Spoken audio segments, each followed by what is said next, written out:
Choose your fighter. Slightly inspired.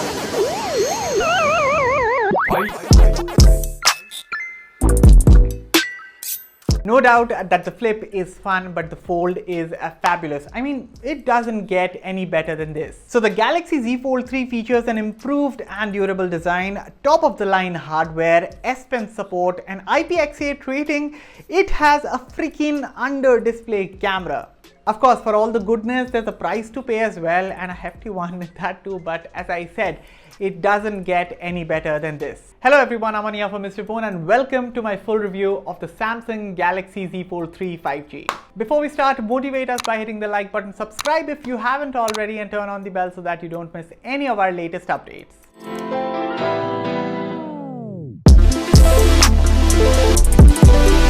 The Galaxy Z Fold 3 is all about refinement. I mean, for all those who thought the Z Fold 2 was a giant leap over the OG Fold, well, the Fold 3 takes the game to a whole new level over its predecessor. Design-wise, the matte finish of this phone looks and feels super cool. It is Corning's Gorilla Glass Victus front and rear, while the armor aluminum frame has also been pretty solid. I actually dropped this phone once and it was a significant enough drop, but thankfully nothing happened to this phone, so that is great. But one can also argue that, okay, Aman fell on a marble floor, so it was a smooth marble floor. And okay, no scratches. I wasn't expecting any scratches, but not even a bump. Well, that is crazy, and kudos to the company for the build. The build is really solid. Otherwise, in its folded state, the Z Fold 3 is undeniably bulky, but unfold it and instantly you realize how thin the device becomes. Moving on, the rear camera bump is sleeker this year, and in my opinion, it looks better than the camera island of the Fold 2. The hideaway hinge is smooth and firm, and this time around the Fold is IPX8 water resistant as well. Not dust resistant yet, but we'll get there soon.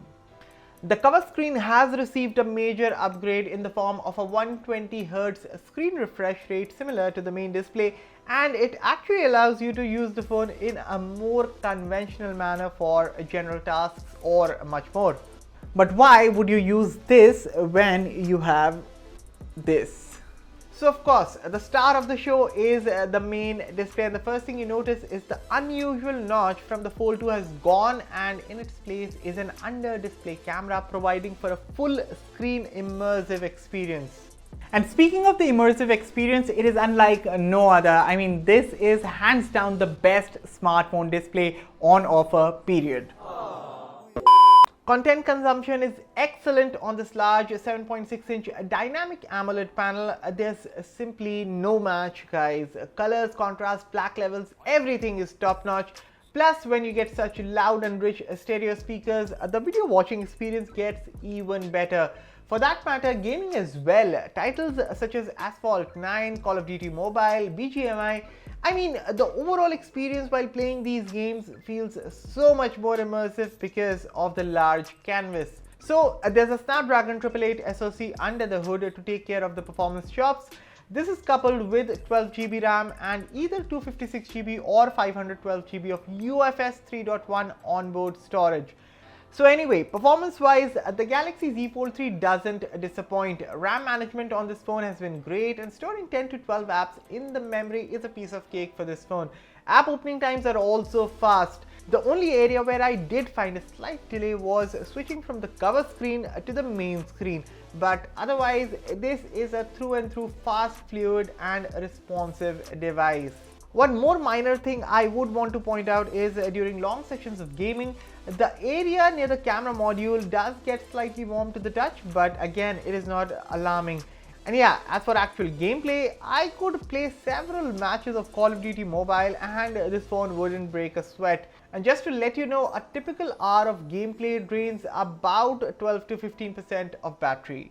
And speaking of the 4400 mAh battery, the Z Fold 3 is strictly a one-day phone. On most days, I was able to get around 5 to 6 hours of screen on time, and if you're a light user, you might even be able to get about a day and a half worth of endurance out of this smartphone. So in terms of battery performance, it is definitely better than the Z Flip 3, but certainly not the best. And yeah, a charger in the box wouldn't have hurt Samsung. Okay, let's talk about the software now. Another area that makes a Galaxy Fold a Galaxy Fold. The software experience is great on the Galaxy Z Fold 3. One UI atop Android 11 is optimized very well. Plus, since this is a foldable smartphone, you get additional software perks up top. So Samsung Labs in the settings lets you do a bunch of interesting things. For example, pinned taskbar. It lets you turn the edge panel into a desktop-like taskbar that holds your most used and favorite apps. Another interesting feature is the ability to customize the aspect ratios for various apps. For example, Instagram. By default, this app works in this crippled form. However, make it full screen and you're good to go. One UI lets you do that now. You can also force multi-window for all apps, which literally lets me now use Netflix and Instagram at the same time. And Netflix is one app that doesn't work in split or say multi-window in its default state. And of course, there is Flex mode, which has now become a staple of Samsung foldable smartphones.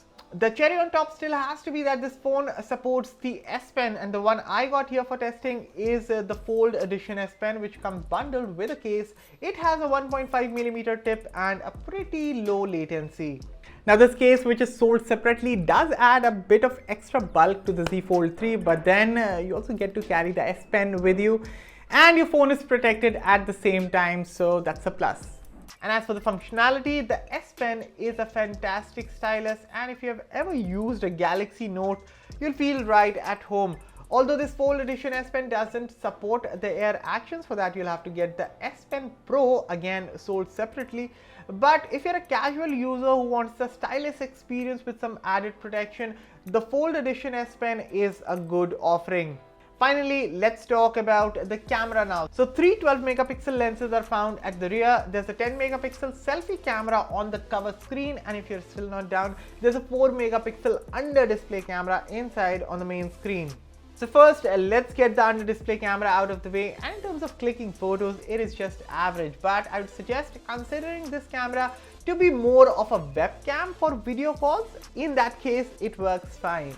Because if I want to click selfies, I've got 4 other lenses to choose from that are of a much better quality.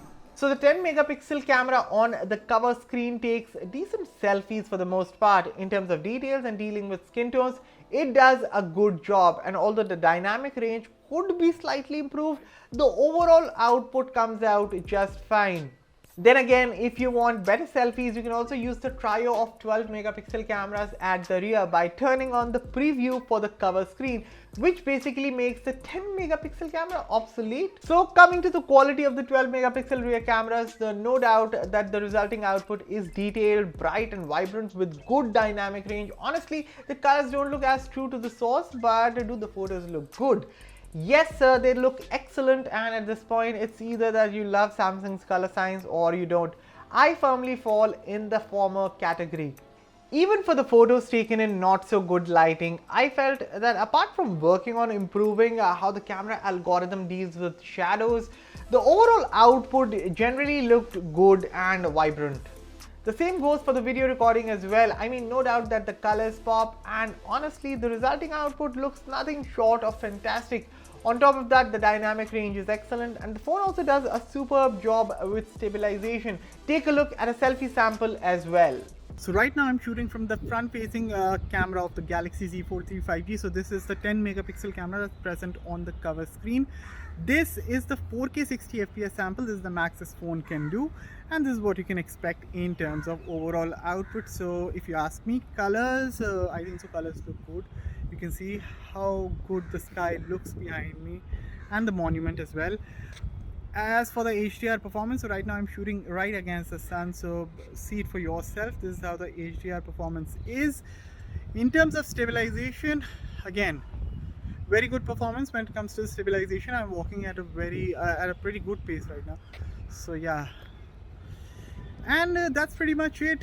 This was your front-facing video sample being shot on the Galaxy Z Fold 3 5G. Let me know your thoughts in the comments. So should you buy the Samsung Galaxy Z Fold 3? Honestly, if you have that kind of money to splurge on a smartphone, this is the Ultra Pro Max phone that you can get. It is a phone, it is a tablet, it is a performance beast, it has the top of the line hardware, it supports a stylus, and most importantly, it is the most versatile smartphone money can buy right now. As of now, there's no point waiting for a better phone right now, because the next big thing is already here.